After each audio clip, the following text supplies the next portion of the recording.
네, 여러분 안녕하세요. 수요 재즈 국감에 오성택의 재즈 히스토리에 오신 여러분 환영합니다. 인사드리겠습니다. 네, 일단 저는 현재 우리나라 실용음악과에서 대중음악사 드럼을 가르치고 있고요.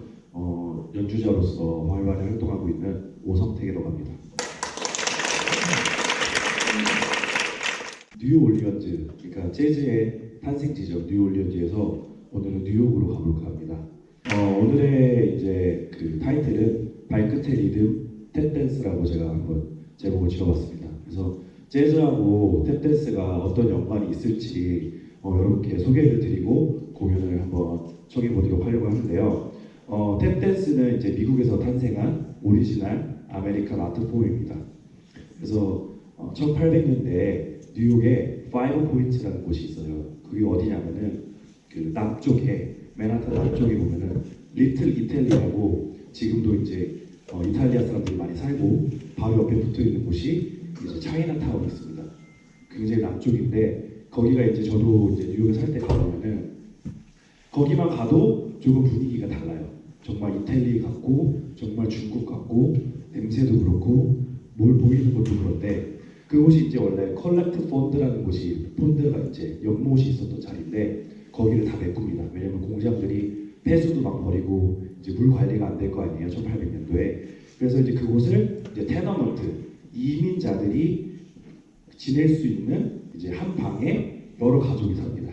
이민자들이 살 수 있게 지내던 아주 값싼 월세방이라고 생각하시면 되는데요. 그곳에서 아프리카에서 이주해온, 그러니까 아프리카에서 끌려온 거죠. 끌려온 노예들, 흑인 노예들과 그리고 아일랜드 사람들, 이탈리안, 차이니즈 이런 사람들이 이제 시대별로 미국 뉴욕으로 건너오기 시작합니다.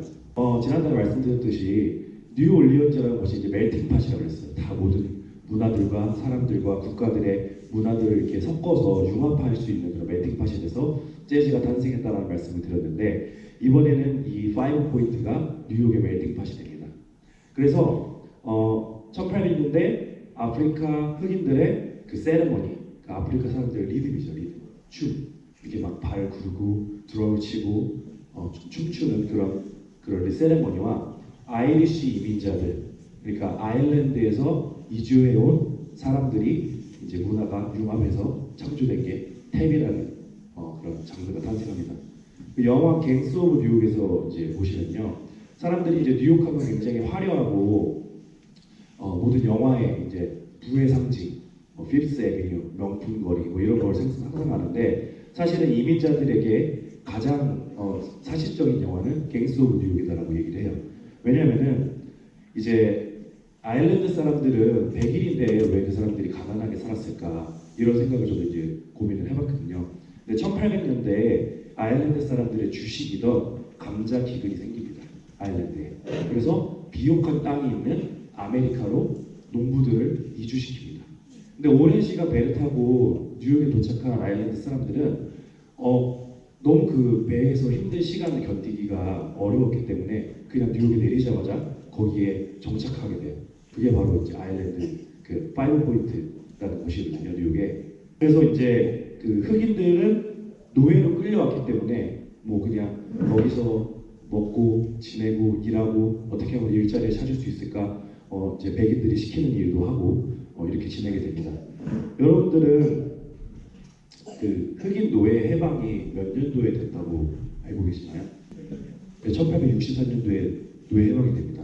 누구에 의해서 되냐면은 아브라함 링컨, 에이브리함 링컨에 의해서 노예가 해방이 되는데 이것은 이제 에이브리함 링컨이 굉장히 평화주의자고 훌륭한 일을 했다라고 우리가 보통 알고 있는데 사실은 정치판에 이제 짜여진 각본이 있었고 남북 전쟁에서 에이브리함 링컨이 이제 북측의 대표로 나오게 되면서 북측의 손을 들어준 거예요.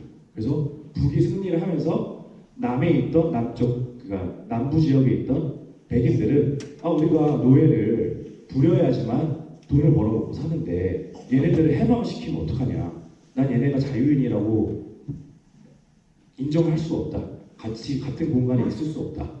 그래서 생겨난 법이 짐크로우 법이라고 합니다.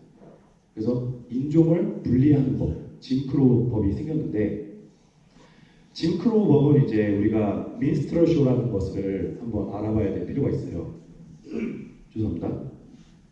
이제 1830년대에 백인들이 얼굴을 까맣게 분장을 하고 흑인처럼 노래를 하고 흑인처럼 춤을 추고 그리고 흑인들의 말투를 따라합니다. 그러니까 노예가 미국에 왔기 때문에 영어를 못하잖아요. 그래서 영어를 못하고 어눌한 백인들이 흉내내는 쇼를 이제 백인들이 앉아서 보는 게 민스트럴 쇼의 시작이에요. 엄청나게 인기가 많이 있습니다. 민스트럴 쇼가. 근데 거기서 우리가 제일 스타 한 명이 탄생을 하는데 데디 라이스라는 민스트럴 쇼 배우가 탄생을 합니다. 그 데디 라이스라는 사람은요 얼굴에 까만 분칠을 하고 막 춤을 추면서 노래를 하면서 멍청한 흑인을 흉내내는 인종차별적인 쇼를 진행을 하는데 그 사람의 극중 배역 이름이 짐 크로우입니다. 짐 크로우. 네, 검은 까마귀. 그래서 짐 크로우라는 단어 자체는 뭐냐면은 흑인을 굉장히 멸시하고 무시하는 단어예요. 그래서 흑과 백을 분리하는 인종분리법을 짐 크로우법으로 개정합니다. 어느 정도였는지 여러분 상상이 가시나요? 흑인과 백인의 인종분리가요? 이렇게 똑같은 공간에 흑인과 백인이 앉아있으면은 흑인이 앉는 자리와 백인이 앉는 자리를 따로 나누고요. 똑같이 남자 화장실이 있어도 백인이 들어갈 수 있는 화이트 온리가 있고 컬러드 온리, 유색 인종만 들어갈 수 있는 화장실이 따로 있고요. 이렇게 입구도 다릅니다. 백인들이 들어올 수 있는 입구가 따로 있고 컬러드 온리가 따로 있고요. 흑인 가수들이, 흑인 배우들이 아무리 좋은 호텔에서 쇼를 하고 노래를 해도 그 호텔에 묵을 수가 없습니다. 흑인 전용 호텔에 따로 묵어요. 호텔이 말이 호텔이지 그냥 뭐 여인숙 같은 그런 곳에 머물러야 돼요. 그래서 이렇게 짐크로법, 인종분리법이 흑인 사회와 백인 사회가 충돌하는 요소로 작용을 하는데요. 이 민스트럴 쇼가 탭댄스를 하는 흑인을 보여줬던 가장 좋은 유명한 그런 장치가 되었습니다. 그래서 탭댄스는 저는 이제 댄서라고 보통 다들 설명을 하는데 저는 이제 임프로바이저라고 저는 오늘 이분을 소개할까 합니다. 왜냐하면 재즈 음악의 특징은 임프로비제이션, 곧 즉흥 연주예요. 즉흥 연주라는 게 뭐냐면요, 여러분 아무것도 없는 상태에서 여기 다 올라와서 연주를 하시는 게 아니고 어떤 노래의 정확한 멜로디와 그리고 폼과 그 안에 코드가 가지고 있는 성향 안에서 그 템포 안에서 자유롭게 이야기를 펼쳐나가는 게 임프로비제이션입니다. 재즈가 가지고 있는 그게 가장 큰 특징이고요. 탭댄서들은 재즈 임프로바이저로 구분이 됩니다. 그러니까 재즈의 탄생에 있어서 탭댄스의 역할이 엄청난 한 획을 그었습니다. 그래서 제가 오늘 소개할 이분은 우리나라 최고의 탭댄서이시자 탭 임프로바이저 김순영 재즈 탭 밴드를 여러분 큰 박수로 맞아주시기 바랍니다.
너무 멋있죠.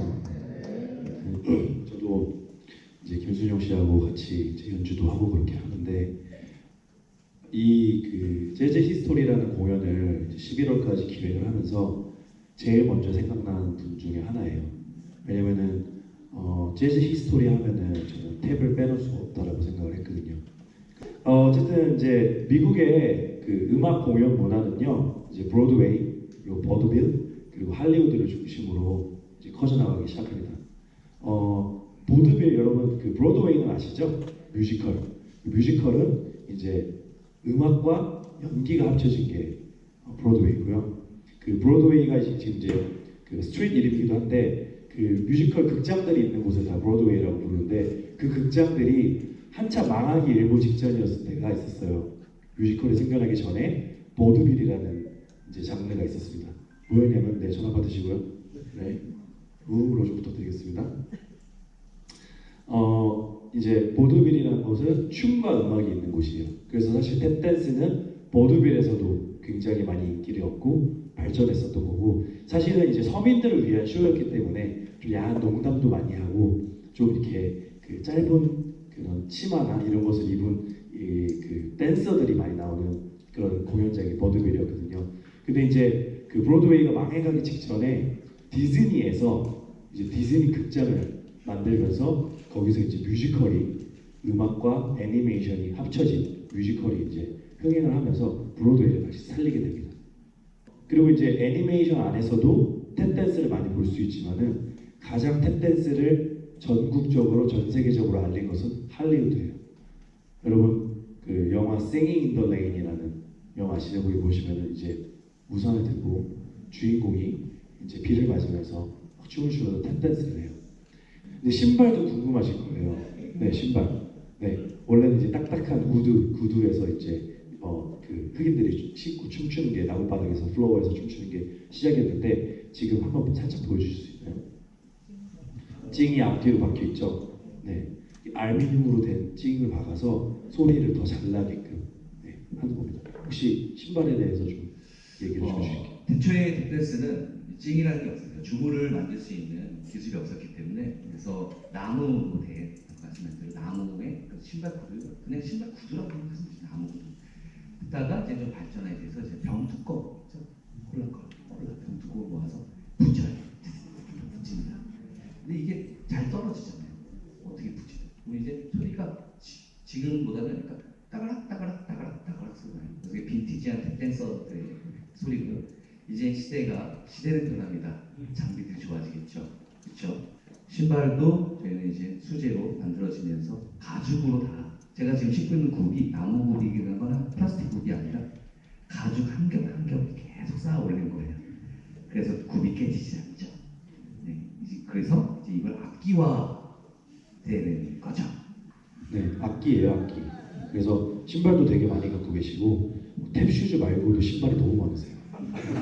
그래서 탭댄서라서 신발을 엄청 좋아하시는 것 같더라고요. 그런데 이제 탭으로 신발로 리듬을 만들어가는 과정이 저는 진짜 너무 신기하거든요. 아까 보면 문지르기도 하고, 저는 이제 드러머니까 이제 16 노트라고 하죠. 4개짜리 음표도 만들고 트리플렛은 이제 3개짜리 이렇게 만들기도 하는데 한번 리듬을 만들어가는 과정을 조금 한번 설명을 한번 보여주시겠습니까? 네. 제가 많은 리듬이 있죠. 근데 이거 룰이 있어요. 탭댄서들도 룰을 네, 지금 약간 완전 탭댄스에 맞습니다. 탭댄스 어차피 리듬 악기. 그래서 아까 지금 여태까지 연주하는 것들이 스윙이라는 장르가 좋았죠. 그러면 이제 좀 틀을 갖고 연주합니다. 다 지금 스윙. 그 이해로 돕기에서 재즈 라이딩 한번 보여주시면